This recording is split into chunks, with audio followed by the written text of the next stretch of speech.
Numbers 23:19. God is not human, not a human being. Ang Diyos ay Diyos, hindi siya tao.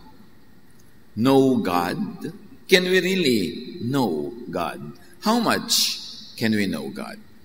Father, we thank you that you are mysterious, that you're all-powerful, you're not human, and you're above us.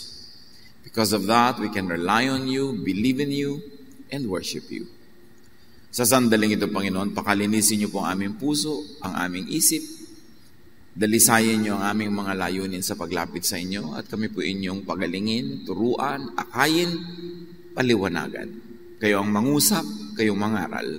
Dinadalangin namin ang lahat ng ito sa ngalan ng iyong anak na si Jesus. How can you know God? How much could God be known? Gaano talaga ang pwede nating maabot, maalaman tungkol sa Diyos? First of all, we begin with the fact that God is too wonderful to know. Sobra siyang dakila.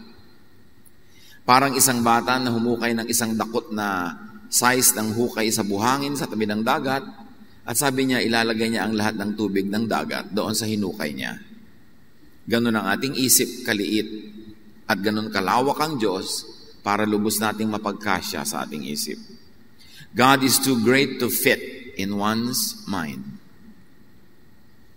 Too broad to be seen in full. Too far and near. Yung far, kailangan mo ng telescope para makita. Yung very near, kailangan mo ng microscope. And in both cases, God's too far and too near. God is beyond the heavens and God is within us. Deeper than cellular level. Microcellular level. So God is too far and near to be seen clearly by the naked eye. Kaya ipinagbabawal ng Panginoon ang mga imahen, mga images. Because images limit and trivialize and oversimplify God. Pag gumawa ka ng imahe ng Diyos sa mukhang tao, pinagmumukha mo siyang tao, hindi naman siya tao. Lalo naman pag pinagmukha mo siyang hayop o halaman, kasi siyang lumikha ng lahat ng yon. Kaya sa pagbibigay ng mga images, kuminsan Western images, isa yung mukha ng divine. Sa Eastern images, 4 ang mukha ng divine nila. Ibig sabihin, kita ang east, west, north, south. Pinapakita nila na maraming pwedeng makita ang dakilang lumikha. Sa mga imahe ng Western icons, 2 ang kamay ng mga divine personages. Sa east, kung minsan, 5, 6, 8 ang kamay. Naakala ng mga Western trained theologians a monster. Pero sinasabi lang nila, maraming kayang gawin ang Diyos. Pero lahat ng iyon ay hindi sapat, kaya ayaw ng Diyos ng imahen, nalilimit ang perception tungkol sa Kanya. 1 Corinthians 1:25, ang inaakala nilang kahangalan ng Diyos ay karunungang higit pa sa karunungan ng tao. This is a metaphor, this figure of speech. Hindi naman ibig sabihin may kahangalan ng Diyos, pero ang sinasabi ng 1 Corinthians 1:25, yung pinakakonting alam ng Diyos ay higit pa sa pinakamaraming alam ng buong katauhan. Sobra siyang lampas-lampas. Sobra siyang dakila. At ang inaakala nilang kahinaan ng Diyos ay kalakasang higit pa sa kalakasan ng tao. So the weakest point of God is greater than the strongest point of humans. If God had a weak point. Paghahambing lang yun. Pag-dramatize ng mensahe. God is so wonderful to know. Deuteronomy 29:29, the secret things belong to the Lord, our God. But the things revealed belong to us. So merong ipinagkakaloob sa ating karunungan at merong hindi. Napakakonti ng alam natin. What we know is little, what we do not know is immense. Kaya hindi pwedeng magyabang ang tao. Isaiah 55:8, ang sabi ni Yahweh, ang aking kaisipay hindi nyo kaisipan. At ang inyong kaparaanan ay hindi ko kaparaanan. Kaya sobra namang presumptuous sa mga tao pag sabing magagalit sa iyo ang Diyos. Talaga, alam mo ang mga iisipin ng Diyos? Alam mo talaga, ikakagalit niya, alam mo yung hindi. Ito ang sabi ng Diyos. Ito ang gusto ng Diyos. Yung pala, opinion lang yun ng tao, inimbento lang ng mga katuruan. Paano natin malalaman kung ano talaga ang gusto ng Diyos? How much could be known about God? Not much. Not much. At dahil dyan, people would remain guessing and fearful, respectful. Hindi nagmamalaki, hindi nagyayabang, na alam na niya ang kalooban ng Diyos. Na alam niya kung paano i-apply, paano i-interpret ang lahat ng mga bagay na may kinalaman sa kaluwalhatian at kabanalan ng Diyos. 2 Timothy 2:15, sikapin mong maging kalugod-lugod sa paningin ng Diyos, isang gagawang tama ang paggamit sa salita ng katotohanan. So may maling paggamit.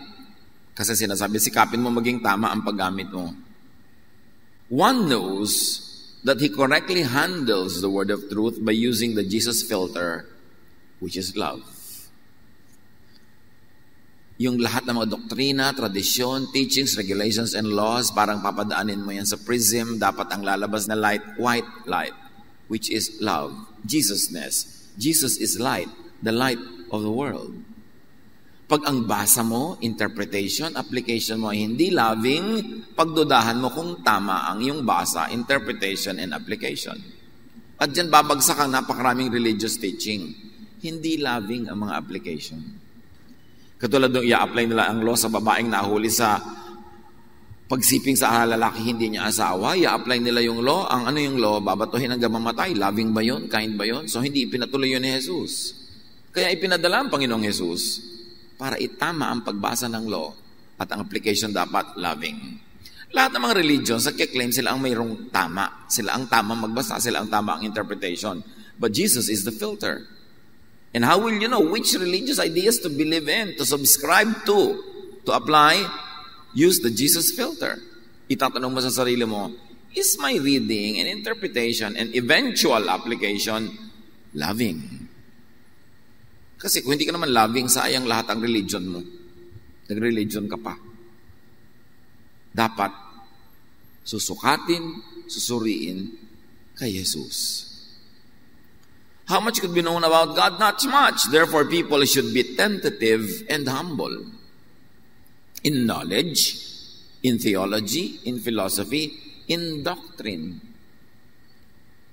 Mas pagtitiwalaan ko yung taong religious leader or teacher or advisor, tapos itatanong ko, mayroon po ba kayong alam na sagot sa lahat ng tanong ko? Mas pagtitiwalaan ko yung magsasabing, wala. Marami akong hindi alam, inaalam ko pa lang, inuunawa ko pa lang. Wala akong maibibigay sa iyong napakaklaro at siguradong sagot. Mas katiwa-tiwala yun kasi merong alam ko. Doctrine, my doctrine is solid, it is right, it is perfect, it is never wrong. Mas magduda ako doon. Paano niya nagagap, nahuli, ng buong buo ang kalooban ng Diyos? Tao lang siya. Mas kapanipaniwala yung humble sa pagtuturo na ang trato niya sa mga tinuturuan, pinangungunahan ay fellow seekers. Imbes para siyang has arrived and has known everything. Tapos ang yabang-yabang magdoktrina, lahat na ng lihis sa kanyang turo ay mali na, lahat na ng hindi niya kakampi ay sa demonyo na, mas kaduda-duda yun. 1 Corinthians 13:9, si Paul na mismo ang nagsabi ha. So Paul was taken to the third heaven to reveal many things. Pero sabi niya, hindi pa ganap ang ating kaalaman at hindi rin ganap ang kakayahan nating magsalita ng mensahe mula sa Diyos. So basing it on this realization of Paul, no one can be dogmatic. Walang taong nasa tamang pag-iisip ang magkakaroon ng napaka-final na salita, pagpapahayag, pagtuturo ng mga bagay na tungkol at mula sa Diyos. You can only be tentative. Because what we know is little, what we don't know is immense. Our knowledge is imperfect and our prophecy is imperfect. And Paul says, but when the perfect comes, the imperfect will pass away. So slowly that imperfection will pass away as we get indwelt by that which is perfect, by the light of Jesus. Therefore, people should not study too much. Si Solomon naman, the closest person in the Old Testament to Jesus, he is the wisest ever. Ecclesiastes 12:12, sabi niya, ang labis na pag-aaral ay pahirap sa katawan. Too much study wearies the body. So do not overstudy, overread, overinterpret, and overapply to the point of bleeding. Yung iba, sobrang makapag-aral eh. Nilalaslas na ang pulso, binabato na ang kapwa, ginugutom na ang sarili, tinatalikuran na ang pamilya. Tapos mali pala yung reading. Paano yun? Sobrang bayad para sa mali. Sabi na ni Solomon, too much study, where is the body? Huwag kang magkandara pa at magpagulong-gulong at magpakamatay ka. Aaral lang ka, kalit-liit ang tudlok dyan, kalit-liit ang kahulugan, ganyan-ganyan, sobra ka nang napagod. Hindi ibinibigay sa iyo ang katotohanan para ka pagurin, kundi para ka bigyan ng pahinga. Para ka mapanatag, hindi para ka matakot. So do not indulge in useless, foolish religious arguments, debates, contests. Titus 3:9, iwasan mo ang mga walang kabuluhang pagtatalo, ang mga away at alitan tungkol sa kautusan. Ang mga ito ay walang pakinabang at walang halaga. Sa Bible lang nga nakalagay. Huwag yung pagtalo-talunan yung mga kautusan. Walang kakauwian yan. Away, gulo, hirap ng loob. And for all you know, yung pinaglalaban mo, baka hindi pa rin talaga yung tama. So bakit ka naman mananakit ng kapwa? Bakit ka makikipagkasira sa mga kaibigan? Lalayo sa mga kamag-anak? Dahil talagang sure ka na yun ang gusto ng Diyos para sa iyo. So niya, iwasan nyo yan. Walang kabuluhan. Only fools debate issues about the divine. Who are we to debate issues about the divine? Who can dare to say he or she knows God? Kaya yung mga sobrang kuminsan overgeneralizations, nakilala ko po ang Panginoon noong April 12, 1995. Nakilala mo talaga? Sige nga, ipakilala mo nga sa akin. Baka pwede mo sabihin, nagsimula po akong magkaroon ng personal relationship at magsaliksik at mag-aral tungkol sa Diyos noong ganung petsa. Pero hindi mo pa nakilala. You have arrived. Kahit nga si Jesus and Jesus grew in wisdom, in stature, in favor with God and men. Nag-grow din siya. Hindi biglaan. Tapos ikaw, nakilala mo talaga ang Diyos. Tapos may na-memorya ka lang na 5 verses, inaway mo na lahat ng kapitbahay, kamag-anak, kaibigan. It's foolishness. Ang tamang paggalang sa Diyos, tamang pitagan sa Diyos ay magdahan-dahan ka sa pag-aakala mong alam mo. Hindi ka magiging sarili, mayabang, at mapagmataas. But how and by what could God be known? Paano nga ba? Saang paraan pwedeng makilala man lang unti-unti ang Diyos? God can be known through nature. Alam natin Diyos ang lumikha ng lahat ng kalikasan, lahat ng bagay na nasa ating paligid na likas.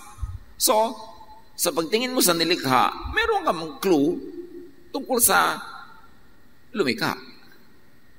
Romans 1:20, mula pa nang likhain ng Diyos ang sanlibutan, ang kanyang likas na hindi nakikita, ang kanyang kapangyarihang walang hanggan, at ang kanyang pagka-Diyos, ay maliwanag na inihahayag ng kanyang mga ginawa.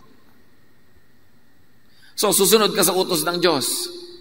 Yung religious utos, sure na sure ka ba na talagang yun ang utos ng Diyos? After thousands of years ng handling and sometimes mishandling of religious institutions, of editing, of inserting of ideas by religious leaders that have political agenda, sa pagmamanipula ng mga makapangyarihan sa religious thought to control civilizations, gaano ka talaga pwede mag-rely sa tradition ng relihiyon. Pero yung nature, alam na alam mo. Pag may malaglag, gravity, Diyos ang lumikha niyan. Walang nakakapag-iba niyan all throughout time. Napapalipad mo ang aeroplano dahil naiintindihan mo ang mga issues ng physics, ng velocity, buoyancy, etc., etc. So gusto mo talaga makilala ang Diyos, know scientific laws. Because science is behind nature and nature was created by God. Nature, natural law reveals aspects of God's law, even of God's character, and very especially, God's essence. Pag nakikita mo kung paano nag-unfold ang nature and you obey it, you're obeying God's highest law, more than religious law. Kaya alam mo, halimbawa na merong gravity, maglalagay ka ng bahay sa gilid ng bangin, konting lindol, mahuhulog ka, hindi mo nirespect ang God's law. Kaya may nangyari sa iyo hindi tama. Maninirahan ka sa gilid ng ilog na alam mong pagka maraming ulan sa bundok, aapaw yung ilog, aanurin ka, hindi mo sinunod ang God's law. May mga ganong God's laws.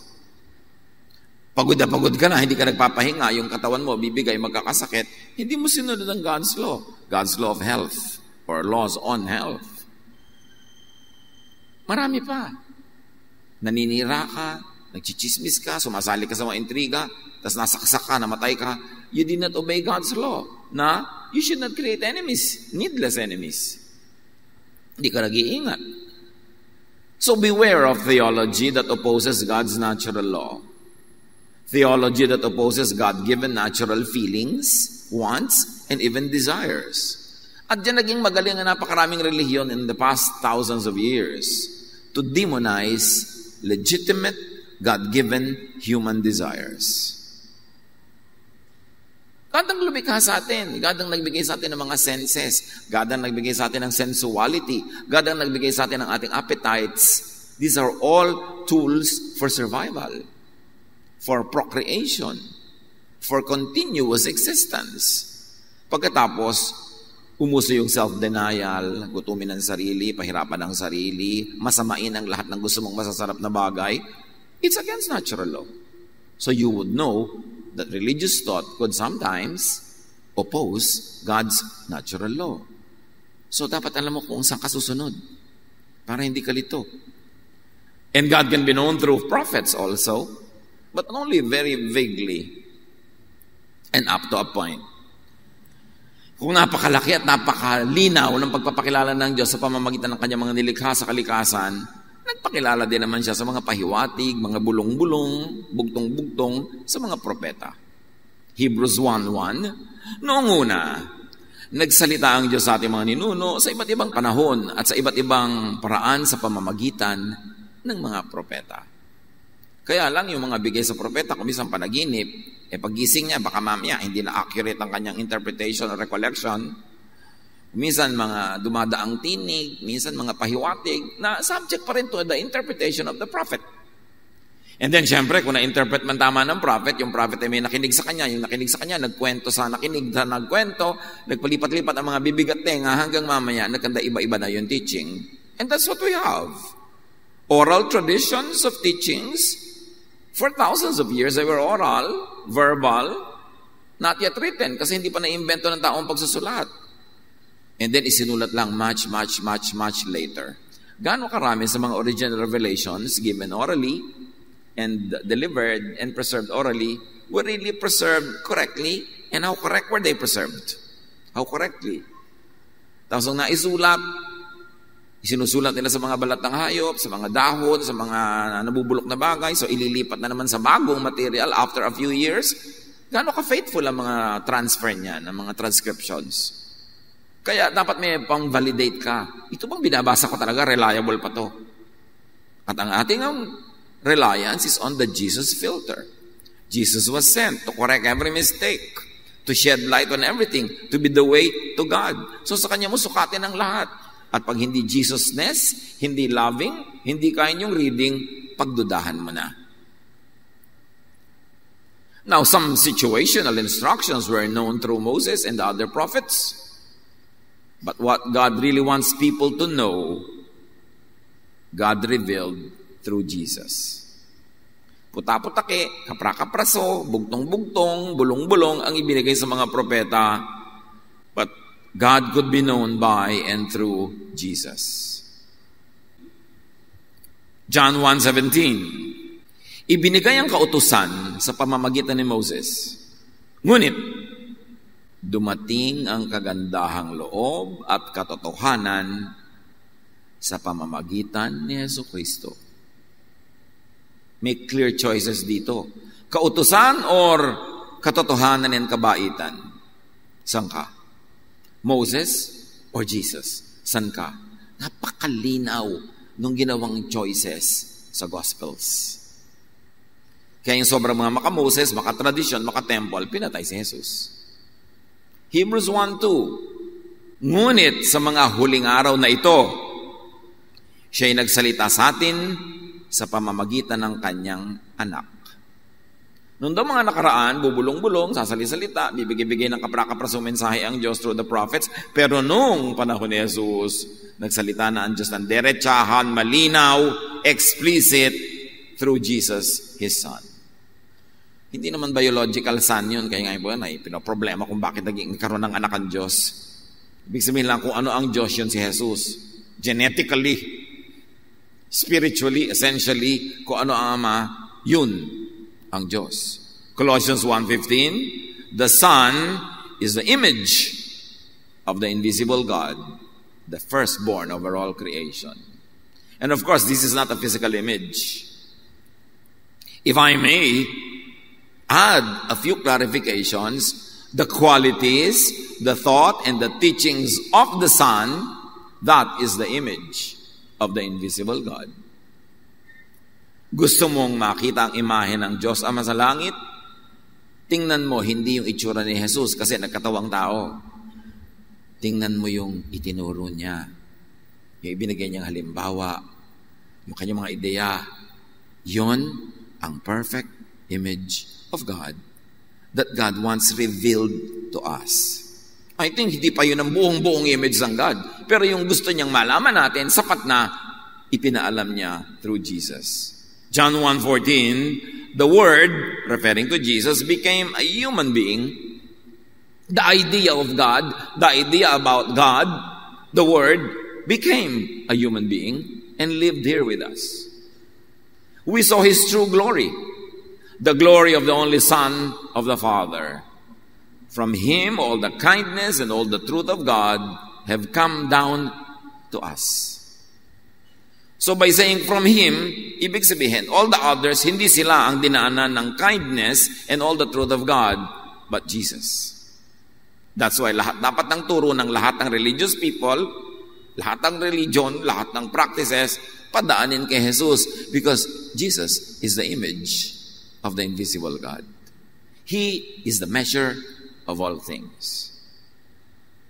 But God and Jesus revealed only little. On a need-to-know basis lang. Kahit si Jesus, ang image of the invisible God, hindi pa rin napakarami ng itinuro niya. Hindi pa rin kaya ng isip ng kanyang tinuruan. At hindi lahat ay ipinaunawa niya sa lahat ng tao. Yun ang hiwaga. Hindi niya ipinawanan kung bakit. Pero meron siya pinagkalooban at may hindi ng revelations na ito. John 16:25, ang mga ito'y sinasabi ko sa inyo, si Jesus ang nagsasalita, ng patalinghaga. Subalit darating ang panahong hindi na ako magsasalita sa inyo sa ganitong paraan. Tuwiran ko nang sasabihin sa inyo ang tungkol sa Ama. So, ang pagsasalita ni Jesus ay patalinghaga pa rin, indirect pa rin, dahan-dahan. Jesus, God, revealed only to a few persons. Matthew 13:10-11, lumapit ang mga alagad at tinanong si Jesus, bakit po kayo gumagamit ng talinghaga sa kanila? Hindi nila maintindihan. Sumagot siya, ipinagkakaloob sa inyo ang karapatang maunawaan ng hiwaga tungkol sa kaharian ng langit. Ngunit hindi ko ito ipinagkakaloob sa kanila. Mapalad ang pinagkakalooban. At ang may nagkakalooban ay may tungkuling ito ibahagi, ipaliwanag sa hindi diretsahang pinagkakalooban. Kaya tayo mga lingkod ng Diyos ay mga instrumento, channels of blessing, daanan ng pagpapala at tungo sa iba, sa mga pagpapalang binigay sa iyo pero hindi sa kanila. So ikaw ngayon na instrumento para makarating yun sa kanila. Hindi lahat ay diretsahang ibinibigay sa lahat. Iba-iba ang ibinibigay sa iba-ibang tao, pero meron tayong tungkulin na yung pagpapala hindi solohin, kundi padaanin lang sa atin at makarating yun sa iba.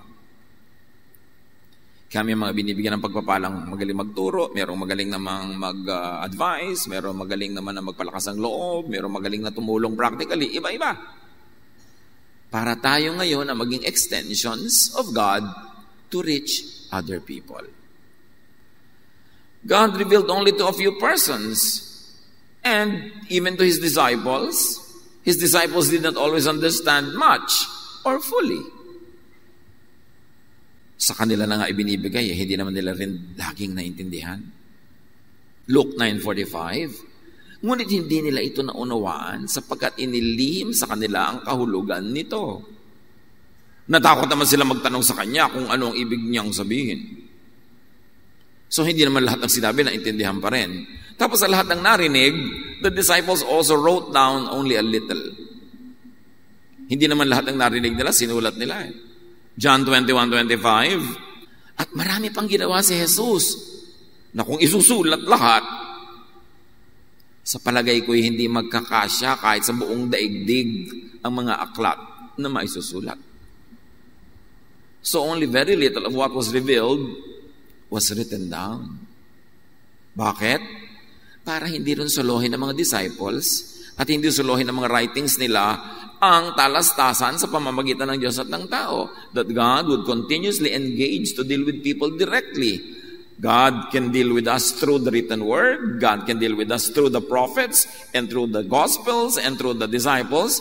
But many were not given to them and through them because God would continue to make revelations to all His children in all places at all time.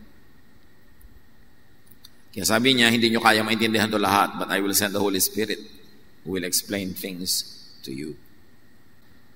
What then can and should be known about God? So wag na lang natin pag-aralan, wag na lang tayo lumapit sa Diyos. O ano ba talaga ang pwede at marapat na alamin? God teaches us through Jesus that which helps people survive earthly life. Kaya mahalaga yung pagbabasa ng Jesusness, pag-apply ng Jesus filter. Kasi tunay, ang ibinigay sa atin ng mga salita, para tayo mag-survive, mabuhay ng payapa, tahimik, masagana, dito sa mundo. Yun, ibinigay. Kaya ang daming katuroan sa scripture na magtanim ka para ka umani, huwag ka magchismis, makipagmabutihan ka sa mga tao, mag-invest ka, mag-ipon ka tulad ng mga langgam. Ang daming katuruan. At yan ay ibinigay, hindi para sa kabilang buhay, para sa langit, kundi para dito. Concern kasi ng Diyos, yung maiksing panahon na ipinahiram niya para sa buhay dito sa lupa ay matamasa natin ang lahat ng pagpapalang inilaan niya at gusto niyang tanggapin natin. So hahanapin niya sa scripture yung mga bagay na nagpapaginhawa, nagpapaganda ng buhay, nagpapatahimik, nagpapasagana. Yun ang kalooban ng Diyos. Na kinokontra na naman ng maraming relihiyon kasi tinuturo nila magdusa ka, magtiis ka, magutom ka, sa langit ka nalang bumawi. Hindi nang turo ni Jesus. Nung nagtatanong ang mga disciples, teach us how to pray. Sabi ni Jesus, pray like this, Our Father, you are in heaven, let your kingdom come. Let your will be done on earth as it is in heaven. So, ibig sabihin ni Jesus, huwag niyong laging isipin na pumunta sa langit. Ang hilingin niyo sa Diyos, ibaba ang langit dito sa inyo. Now na. Thy kingdom come. Hindi yung I will go to your kingdom. Pag namatay ka, you go to the kingdom of God. Pero habang nandito ka, dapat ang prayer mo, which is ang action mo, ang objective mo, ang ginagawa mo, is to bring a piece of heaven down to your life here on earth. Kapayapaan, katahimikan.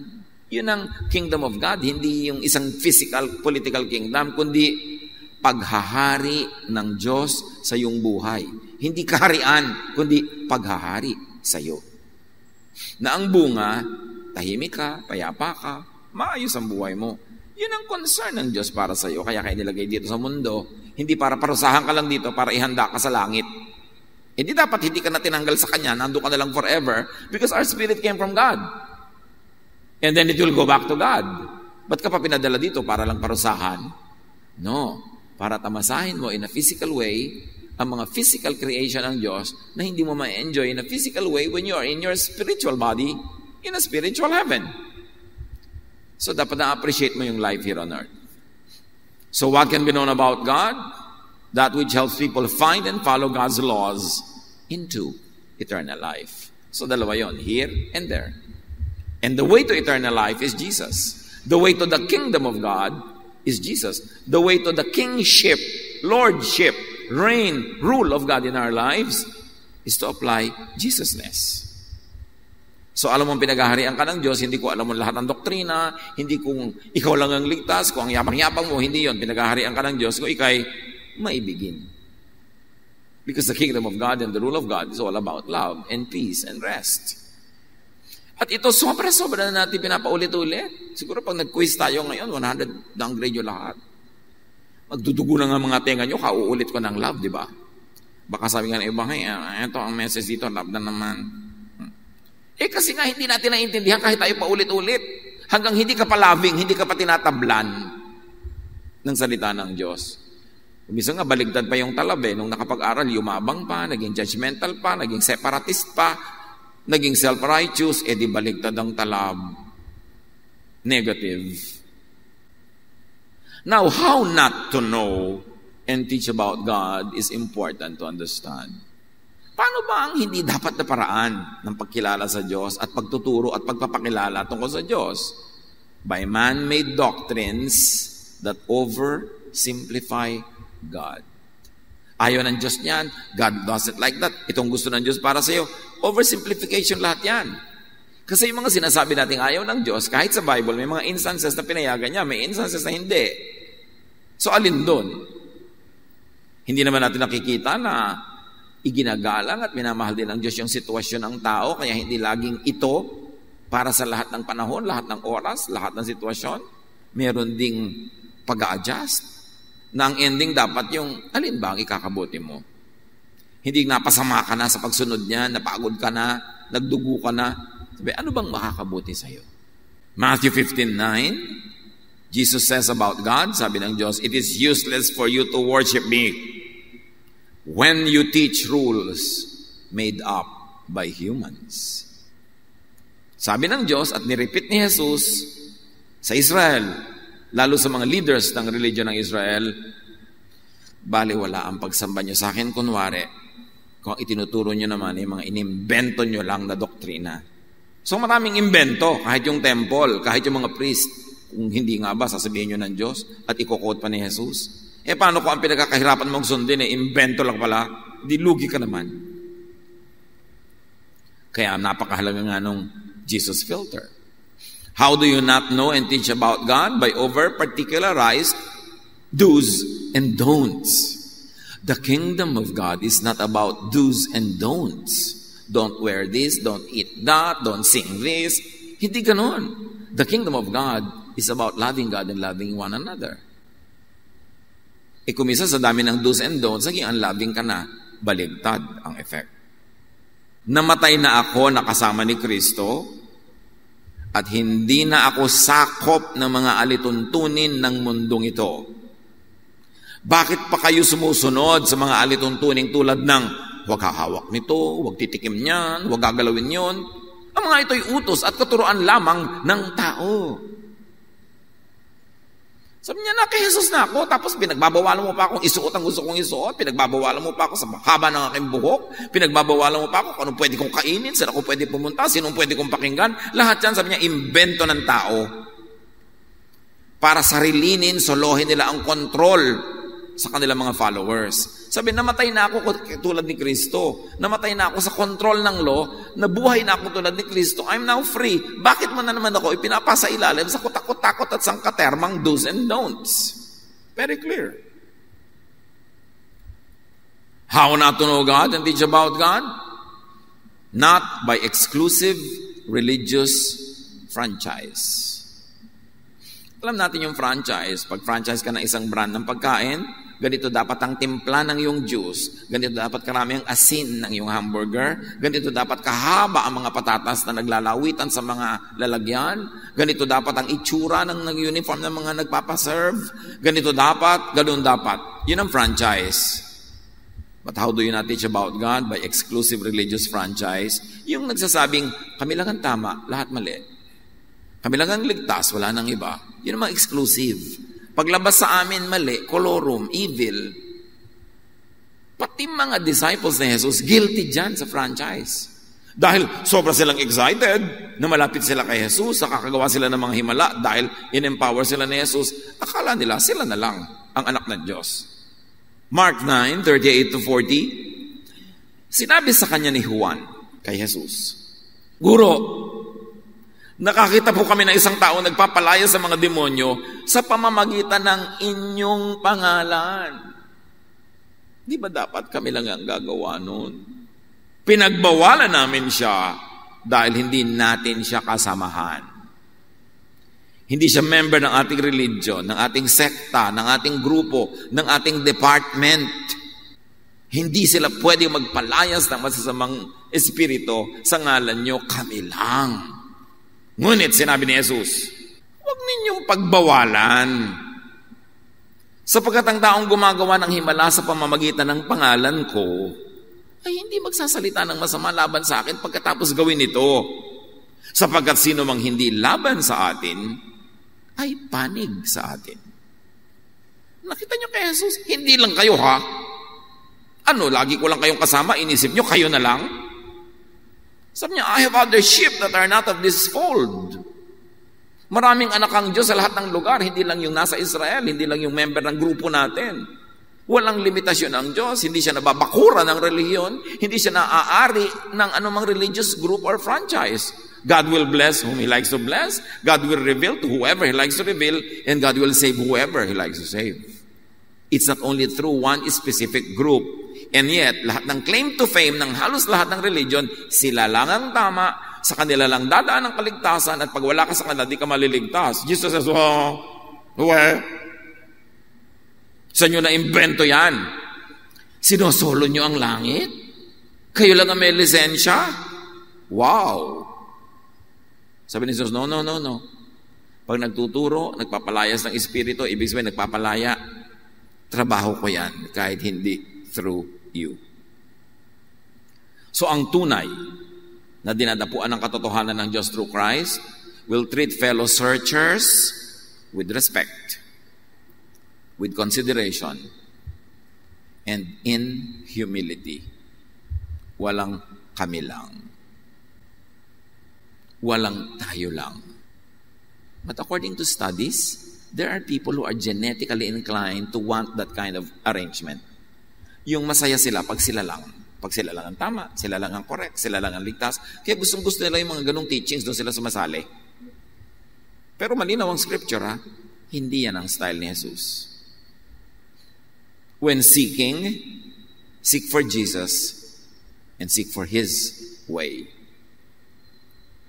John 14:6, I am the way, sabi ni Jesus, the truth and the life.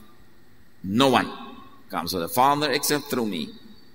And because God is love, therefore no one comes to the Father, no one comes to love except through the Jesus way, the Jesus filter, the loving way. Ang way to God is the way of love. When confused and unsure, rely on and receive God's love. And just choose to love.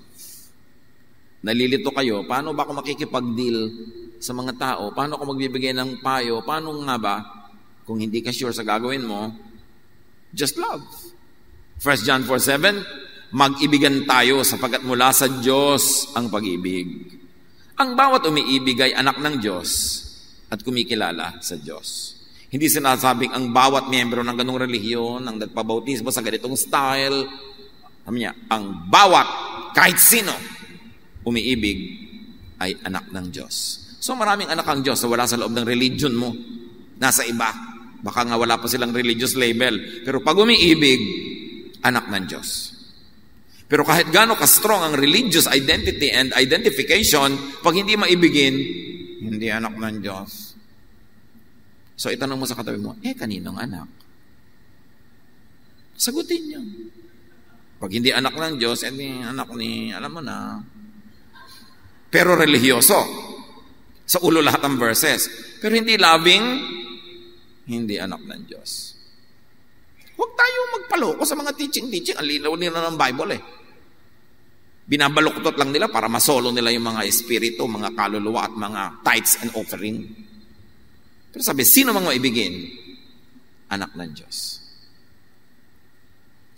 So kahit hindi pa dumadating yung mga misyonero sa Pilipinas, noong 1521, alangan namang walang anak ang Diyos dito. Sumakay lang ang Diyos sa Galeon, dala ni Magellan, ganon.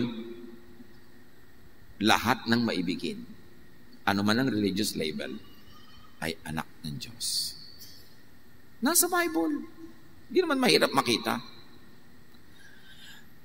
Siguro hindi lang 5 ang nagpa-counsel sa akin na isang nanay na concern tungkol sa kanyang anak. Ang anak ay divergent, kakaiba sa iba. Ang nanay ay religyosa. Tapos yung anak hindi swak sa idea ng kanyang relihiyon. Hati ang puso ng ina. Itatakwil ko ba ang anak ko? Kasi sabi ng church namin, hindi ko dapat tanggapin yung anak ko dahil ganito siya. Ang payo ko sa kanilang lahat, isa lang. Just be a mother. Huwag ka na maging theologian. Ano bang alam mo sa theology? 3 units. Ilang alam mong verses? 15, mali-mali pa. Tapos ite-theologize mo yung anak mo, itatakwil mo dahil kakaiba sa tinuturo ng simbahan nyo. Pag nakamali ka, itatakwil ka rin yung simbahan na yan. Mabuti pa, magsama nila kayo mag-ina. Yan ang matibay na relasyon. Just be a mother. Mahalin mo ang nanay mo, anak mo, sino man yan, kahit ano pa sinasabi ng mga relihiyon. Pag hindi loving, hindi galing kay Jesus. Galing sa Pharisees. Yan ang problema sa atin close family ties, tapos may biglang magba-Bible study, matuturuan ako ano-ano, makikipagkasira sa mga kamag-anak. Hindi na aatin sa mga libing ng mga kamag-anak, mga kasal, mga kung ano-ano. Kasi sabi ng church nila, evil yun, masama yun. Samantalang si Jesus, present sa lahat ng kasalan, lahat ng party. Kaya nga ang tawag sa kanya, friend of tax collectors and sinners.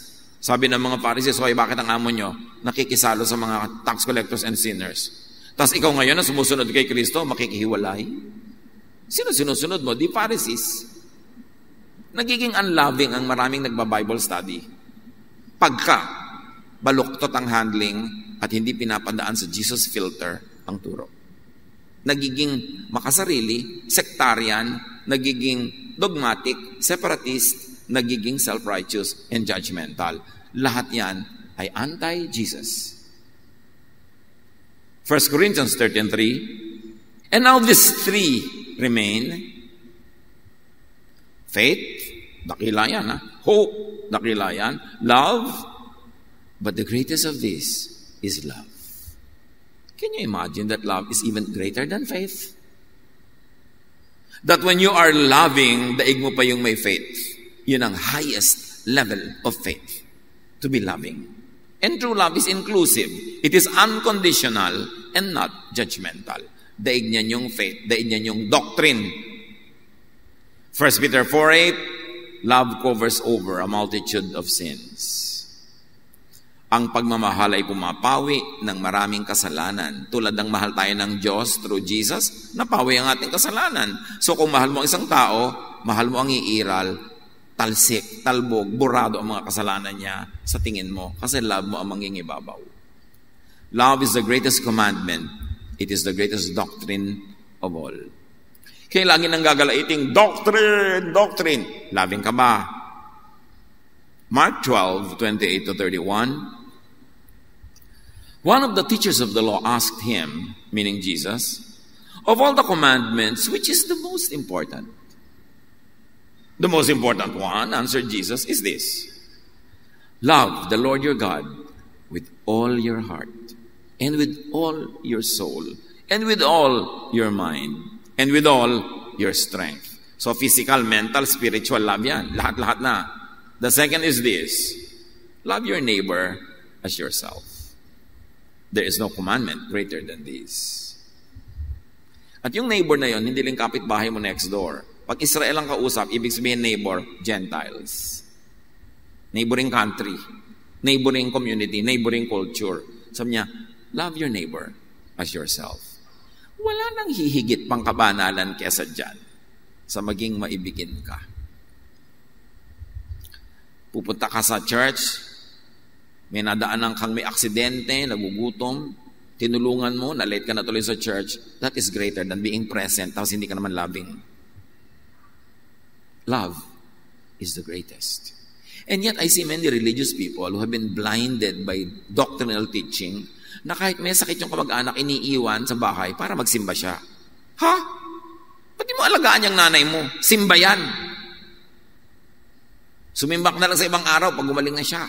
O pag meron ka ng kahalili sa pag-aalaga, tsaka ka sumimba. Pero yung nanay, iiwan ko po kayo kasi Sunday po ngayon and this is the day of the Lord. Eh, anong Lord yan? Papaiwan ako sa'yo? Eh, nung ipinanganak ka kita, hindi kita iniwan nung nalaglag ka bigla nung naglalakad ako. Inalagaan kita, tapos ngayon, nakakuha ka ng religion, iiwan-iwan mo ako. Anong klaseng religion yan? Hindi naman laging physical presence sa mga religious activities ang mahalaga, kundi saan mo dinadala ang iyong lakas, ang iyong pag-ibig, ang iyong tulong. Napakahalaga ng fellowship. Sabi sa Bible, do not neglect being together, to learn together, to study together, worship together. Pero sometimes your schedule requires that your body be present in somewhere, in a place where you are needed. Be there. And make up ka na lang. Another time. Next time. Pero huwag mong idadahilan ng pagsisimba para hindi ka maging loving and caring for others. Kindness is high religion. Kaya si Jesus, sabi niya, sa pagdarating ng panahon, pag naguhusga na ang Ama, sabi niya, kayong mga mababait, alik kayo, may premyo kayo. May ganun. Nakakulong ako, dinalaw niyo ako, may sakit ako, ginamot niyo ako, nagiginawa ko, dinamitan niyo ako. At sabi ng mga tao, kailan naman po namin ginawa yun? Hindi naman namin ginawa yun. Sabi, lahat ng ginawa mo sa mga taong nangangailangan yan, tinuturing kong ginawa mo sa akin. Kaya halika, narito ang iyong gantimpala. At sabi pa sa Bible, high religion is this: visit orphans and widows and help those who are sick. To help people who are in distress. Yun ang high religion. Kabaitan, kabutihan, no matter the religious label. Love is the distinction of the Jesus believer. Not the verses that they know, not the version of the verses that they know, not how they wear clothes, not what they do, but how they love others. John 13:34-35, isang bagong utos ang ibinibigay ko sa inyo ngayon. Magmahalan kayo. Kung paano ko kayo minahal, gayon din naman, magmahalan kayo. Kung kayo ay may pagmamahal sa isa't isa, makikilala ng lahat na kayo mga alagad ko. So paano doon nakikilala mga tunay na alagad ni Jesus? Nagmamahalan. Hindi sa mga religious pronouncements, hindi sa mga kasuotan, pag nagmamahalan. Kaya iba very, very obviously enamored with distinctives. Ano bang ating distinctives? Ang distinctive ng mga anak ng Diyos, love. Hindi verses. Hindi mga uniform, mga regulation. Ano ba dapat nating isuot? Anong pwede nating kantahin? No, love. Tapos makikita mo kumisa sa mga churches, statement of faith. Nakakwadro pa. Itong pininiwalaan namin. Ibig sabihin, pag hindi ka naniniwala dito, chupi, puwera ka dito. No. But the statement of faith of the people of God is love. Kaya nga kung may statement of faith ng church, sa kakwadro, dapat nakalagay lang doon, drawing ng puso. Love. Ito kami. Sabi ng mga tao, attend ako sa inyo, pero ano ba pininiwalaan nyo? No, love. Ano paniniwalaan nyo tungkol sa bautismo, tungkol sa suot, tungkol sa buhok, tungkol sa dinuguan? Love ang pininiwalaan namin. Yung mga yan, nakasubsume doon. Pag hindi loving ang reading and application, hindi na yan ipinagbabakbakan dito. We don't kill or die for it. Because the greatest distinction of the people of God is love. And distinctive should not be exclusive, but inclusive. Pag doctrinal yung distinctive mo, exclusive agad yun eh. Kayo lang tama, mali yung iba, puwera sila, kayo lang kasali. But God is love. It is useless to speak, to know, and to do anything outside of love. 1 John 4:20, ang nagsasabing iniibig ko ang Diyos, subalit napupuot naman sa kanyang kapatid, ay sinungaling. Iniibig mo ang Diyos, as wala kayong pinag-usapan, kundi kapintasan ng mga ibang religious groups. Kung paano nyo papataasin ang sarili nyo at ibababa sila. Yung sinungaling kayo. Dahil hindi mo iniibig ang iyong kapatid, napupuot ka pa nga. 1 Corinthians 13, 2-3. If I have the gift of prophecy, which is very important, and can fathom all mysteries and all knowledge, also very important. And if I have faith, very important, that can move mountains, but do not have love, I am nothing. Baliwala lahat ang alam ko, katuruan ko, mga ginagawa ko, kung hindi naman ako loving. If I give all I possess to the poor, and give over my body to hardship, that I may boast, but do not have love, I gain nothing. So love is the purest and the best doctrine. That because of that, Jesus died. Jesus died to love the world. That whoever will believe in Him will not perish, but have eternal life. So, mga kapatid, mga lingkod ng Diyos, major in love. Minor in other things. You will know God not by knowing doctrines in your mind, but through and by loving. Paano ko po makikilala ang Diyos? Sa pag-aaral po ba? Pwede. Makikilala mo ng Diyos sa pag-aaral eh. Sa pakikinig po ba? Pwede. Pero gusto mo talagang effective, powerful, and diretsong paraan para makilala mo ang Diyos? Magmahal ka ng kapwa. The path of God is a loving path, forgiving, giving, kind. Take that path and you will know God. Little by little. Progressively. Those who love know God. Whether they understand in their mind or not, if they are loving, they know God because God is love. Daig ang unloving theologians ng loving, simple people. Matthew 15, 7-8, sabi ni Jesus sa mga leaders ng religion ng panahon niya, you hypocrites! Isaiah was right when he prophesied about you. Those people honor me with their lips, but their hearts are far from me. So know God not by the mind, not through the lips, but by the heart. 1 John 4, 16-18. God is love. Whoever lives in love lives in God, and God in them. There is no fear in love, but perfect love drives out fear. So kung effect sa'yo ng religion, ang effect sa'yo ng teachings ay fear, that's not from God. Because the love of God should drive out fear and make you peaceful, restful. Dapat ang buhay mo, ang isip mo, ang emotion mo ay tiwasay, tahimik, payapa. Through knowledge of God, through Jesus, does not give fear. It gives love and peace and rest. That is what you should receive from God. And that is what you should give to people around you. Restfulness, peace, unconditional love and acceptance. It's the only way that there could be a peaceful climate in our families, in our workplaces, in our church, in our society. To apply Jesusness, not Mosesness. To love unconditionally, to give and forgive. Because that is what we receive from our loving God through Jesus. Thank you, Father, for your love. At nawa sa paulit-ulit ng pag-aaral namin na ito, may madagdag na angle, may madagdag na depth and width sa pagkaunawa namin sa inyo. Sa liit ng aming isip, Panginoon, kaunti lang ang kaya naming maunawa.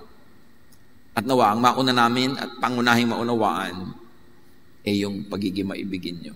How you love us, and how you can love people through us, and how we can enjoy receiving your love and giving it away.